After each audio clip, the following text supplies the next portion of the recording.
이번 시간엔 두 가지 슬라이드만 보고 여러분들 마칠 겁니다. 30분 정도 저와 이야기하고요. 복음서 예수님 생애 이렇게 진행하도록 하겠습니다.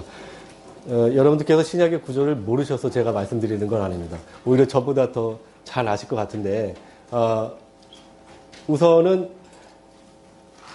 이 구조를 익히고 그 다음에 이야기가 조금 중요합니다. 그 다음에 이 신약이 구약부터 어떻게 이어져서 성경들이 어떻게 관계 맺고 있는가라는 것을 말씀을 드릴 건데요. 그 부분을 다시 한번 보고 신약으로 넘어가도록 하겠습니다. 신약은 우리가 잘 알듯이 복음서가 있고 사도행전이 있죠. 역사서라고 있습니다. 그죠? 그 다음에 서신서가 있고 예언서가 있습니다. 그래서 우리 신약 27권을 이렇게 나누게 되는데 예언서는 우리가 잘 아는 요한계시록이지요. 그리고 신약 역사서에 보면 마태복음, 마가복음, 누가복음, 요한복음, 사도행전이 있습니다. 사실 이 복음서 이후에 사도행전까지 역사를 이용하는 사도행전을 보실 때 여러분들께서 서신서를 같이 이렇게 보실 수가 있죠. 갈라디아서, 데살로니가전서, 데살로니가 후서, 고린도전서, 로마서, 에베소서, 골로새서, 빌립보서, 빌레몬서.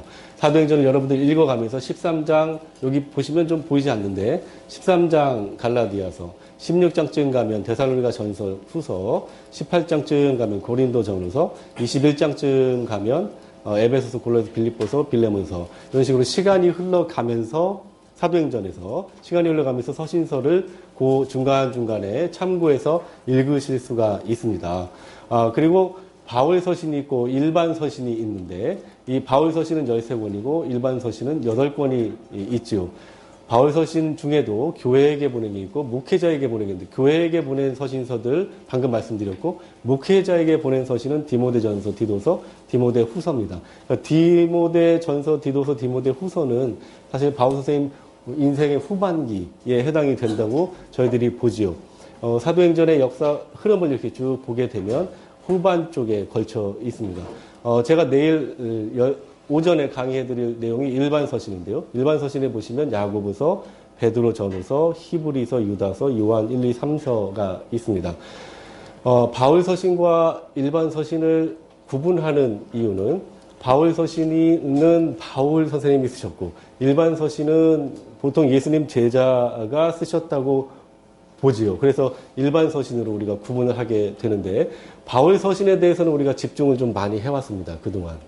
그리고 일반 서신 쪽에 가게 되면 약간 홀대받는 그 성경책들이 있어요. 뭐냐면 유다서 같은 경우는 잘 안 읽죠. 그죠? 히브리서는 그래도 많이 읽습니다. 히브리서는 거의 신학서적처럼 생겨서 아주 압축된 내용을 가지고 있죠. 예수님이 어떤 분이신가라는 이야기를 하고 그리스도인은 뭐 어떻게 정체성에 대한 이야기도 하고 그렇습니다. 베드로 전후서도 사실 많이 읽지는 못합니다. 야고보서는 우리가 잘 알고 있습니다. 그죠? 요 일반 서신에 대해서 이제 이야기를 하는데 바울 서신의 특징은 뭐냐면은 각 제목을 가만히 보면 수신자들 있습니다. 그죠? 갈라디아에 있는 교회, 데살로니가에 있는 교회, 고린도에 있는 교회, 로마에 있는 교회 이런 식으로 수신자들 위주로 가게 되고 일반 서신의 특징이 뭐냐면 쓴 분들의 이름이 들어가 있습니다. 베드로전서, 히브리서, 유다서, 요한일전서. 그런데 히브리서 같은 경우는 약간 예외가 있죠. 그리고 이제 우리 예언서, 요한계시록으로 나누어지게 됩니다. 그 신약은 역사서, 서신서, 또 예언서 이렇게 구분이 된다고 하는 거. 여기에서 지금 중요한 부분은 사도행전을 읽으실 때 각 바울 서신들이 이렇게 구성이 되어 있다는 것. 13장, 16장, 그다음에 18장, 21장 역사의 흐름 속에서 갈라디아서부터 데살로니가전서, 고린도전서, 로마서, 에베소서, 골로새, 빌립보서, 빌레몬서 걸쳐서 우리가 볼 수 있다는 것. 그리고 디모데전서, 디도서, 디모데후서는 바울 선생님 맨 마지막 돌아가시기 전에 쓰였던 서신서로 우리가 보게 됩니다. 자, 그 다음에 이것을 보겠습니다. 성경의 상관관계. 네, 이거 말씀드리려고 제가 앞에 신약 구조 말씀드렸는데요. 지금까지 저희가 구약의 이야기를 쭉 훑어봤습니다. 가장 맨 처음에 우리가 본 게 모세오경이지요. 그래서 우리가 율법이라고 얘기할 때 모세오경을 보통 이야기를 합니다. 그리고 모세오경에 보면 레위기를 가장 가운데 두고 모세오경을 해석을 하지요. 레위기는 하나님께서 우리에게 약속을 하신 겁니다. 우리에게, 이스라엘 백성들에게 약속을 하신 것. 너는 나의 백성이 되고, 나의 제사장 나라가 되고, 너는 나에게 속하고, 그 이야기가 가장 유명한데, 그리고 여러 가지, 삶을 이어가는 데 필요한 법들을 또 주게 되고요. 그러니까 하나님의 백성으로서 살 수 있는 어떤 모습을 갖출 수 있도록 그 법을 주게 됩니다. 레위기를 중심으로 우리가 창세기를 보게 되면 그 법을, 그 언약을, 그 약속을 누가 주었냐라는 것을 창세기에서 이야기를 하게 됩니다. 창조주, 우리 전도서에서 보았죠. 창조주에 대한 이야기, 그리고 사람에 대한 이야기, 그리고 사람이 어떻게 죄를 지었냐에 대한 이야기, 그리고 어떻게 하나님을 따랐냐에 대한 이야기, 요셉 이야기를 보게 되면 그 이야기를 창세기에서 하게 됩니다. 그리고 레위기 중심으로 다시 출애굽기로 넘어가면 왜 언약을 주셨는가 하는 것, 그것을 보게 되죠.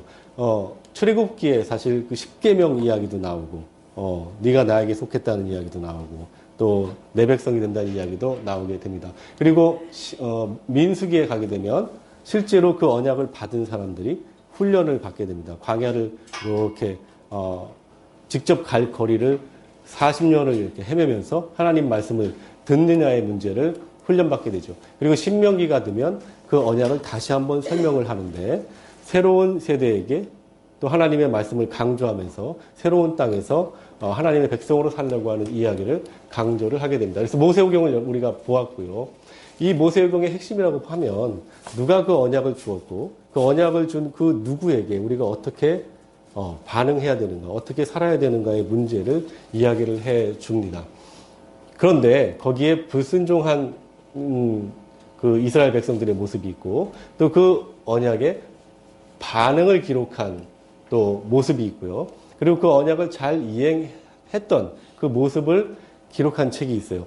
불순종했을 때 우리가 볼 수 있는 성경의 책은 예언서들입니다. 이제 구약은 우리가 다 마쳤으니까 예언서를 통해서 우리가 어떻게 이스라엘 백성들이 하나님을 멀리 했는가 우리가 보았지요. 그리고 언약에 대해서 어떻게 반응하면서 살았는가 하는 걸 역사서에서 보았습니다. 그리고 잘 이행했던 사람들의 모습, 시가서를 보았어요. 그래서 욥시, 잠저나 해서 말씀을 드렸죠. 그리고 나서 중간기가 시작이 되는데 중간기는 400년간 우리가 보통 보아왔죠. 그리고 우리 신약 배경사 보았을 때 방금 전에 기원전 700년부터 시작해서 135년까지 본다고 했습니다. 이 중간기를 거쳐서 새 언약에 응답하는 그런 모습인데 복음서가 그렇습니다. 예수님께서 등장하시면서 새로운 언약을 이스라엘 백성들과 맺게 되지요. 그것이 이제 하나님의 새로운 약속이었는데 그 복음서를 중심으로 사도행전을 우리가 보입니다. 방금 전에 사도행전에서 여러 가지 서신서들 우리가 걸쳐서 볼 수 있다고 했는데요. 그 사도행전에서 새 언약을 받은 사람들이 어떻게 믿고 살았는가라는 부분이죠.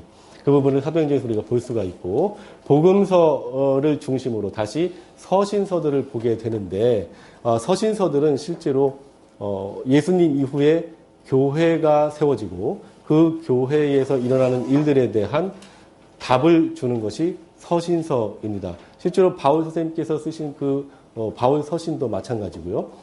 제가 늘 강의해드릴 일반 서신도 마찬가지입니다. 예를 들면 야고보서 같은 경우는 행함에 대해서 강조를 하는데 믿는데 어떻게 행함이 없느냐에 대한 문제에 대해서 이야기를 하죠. 그래서 그 안에 뭐 아내에게도 순종하고 남편에게도 순종하고 뭐 제도에게도 순종하고 나라에게도 순종하고 군주에게도 순종하고 이런 이야기도 합니다. 가끔 잘 이해가 안 됩니다. 바울 선생님도 같은 얘기를 했던 것 같아요. 로마가 있는데 저항하는 것이 아니고 받아들이라는 겁니다.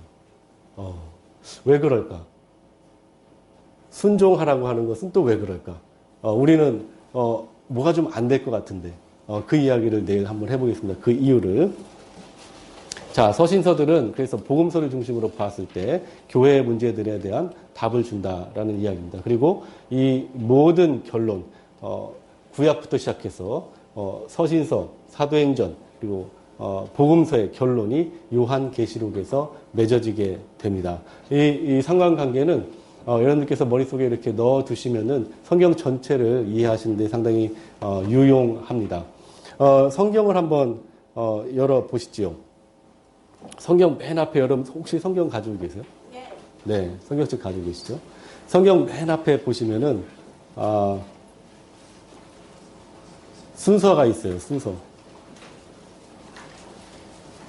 이제 한 15분 정도 남았는데 그것만 잠깐 보고 넘어가겠습니다. 성경 맨 앞에 보시면 순서가 있는데 순서의 특징이 있어요. 우리 하마을에서 이렇게 강의하는 순서하고 성경 순서가 좀 다르죠. 네. 근데 거기에 대해서 이제 의문 가지시는 분이 계신데 사실 우리 이 성경의 상관관계를 보시게 되면 그 순서에는 별 차이가 없다. 예를 들어서 어제 제가 시가서를 말씀을 드렸을 때 시가서는 앞에서 말씀과 순종에 관련된 내용을 이야기한다고 했습니다. 그런데 그 뒤에 성경의 순서에 의하면은 예언서가 이렇게 이어지죠. 근데 이스라엘 백성들을 가만히 보면 하나님의 말씀을 순종하지 않고 시가서는 그 하나님의 말씀이 이루어진 것을 다시 한번 해석을 해주는 겁니다. 바로 직전에 포로지에서 돌아왔잖아요. 그죠? 우리 성경 순서를 가만히 보게 되면 거기에 대한 답을 주는 겁니다. 하나님을 의지하고 하나님의 뜻이 이루어지고 하나님의 능력이 이루어진다는 것을 시가서가 보여줍니다. 그런데 이스라엘 백성들이 다시 순종하지 않죠. 그래서 예언서들이 성경에서는 그렇게 그 후반부에 이어지게 됩니다. 근데 우리 하말에서는 그것을 이제 그 시가서를 뒤쪽에 이렇게 두고 예언서를 앞으로 이렇게 강의를 해드렸죠. 마찬가지입니다. 하나님의 말씀이 어떤 순서에 오든지 간에 이렇게 말씀의 순종과 또 그 말씀의 순종에 대한 또 의문에 대한 답을 주실 수 있다는 겁니다. 그래서 어떤 분이 이제 질문을 해주셔서 이제 참고로 말씀을 드렸습니다. 자, 지금까지 신약 배경사하고 신약 개관을 여러분들께 말씀을 드렸는데, 자, 이제부터는 복음서로 들어가게 됩니다. 오늘 강의는 약간 좀 일찍 끝나게 될 것 같아요. 신약 배경사를 좀 짧게 말씀을 드렸고, 지금 신약 개관 핵심만 말씀을 드렸습니다.